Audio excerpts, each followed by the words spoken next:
Sveiki! Šodien es pastāstīšu par magnētiem un elektromagnētiem. Vispirms, kas ir pastāvīgie magnēti un ar ko tie atšķirās no elektromagnētiem? Patstāvīgie magnēti darbojas bez elektrības, jo to magnetiskās īpašības ir pašā materiālā. Piemēram, leduskapja magnēts vienmēr pievilkt metālu. Savukārt, elektromagnēti darbojas tikai tad, kad caur tiem plūst elektriskā strāva. Tas nozīmē, ka tos var ieslēgt un izslēgt. Elektromagnēta stiprumu var arī mainīt, palielinot vai samazinot strāvu. Ikdienā mēs bieži saskaramies ar patstāvīgajiem magnētiem. Piemēram, tie ir leduskapja magnēti, skaļruni un austiņas, kā arī kompas, kas palīdz noteikt virzienu.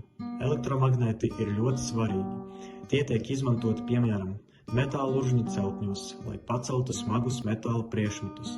Tāpat elektromagnēti ir elektriskajos zvanos un elektromotoros. To galvenā priekšrocība ir tā, ka tos var kontrolēt ar elektrību. Mana radoša ideja ir gudra magnetiskā slēdze.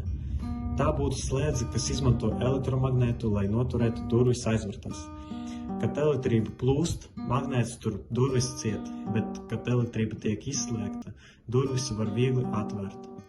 Šādu sistēmu varētu vadīt ar pogu vai pat ar telefonu.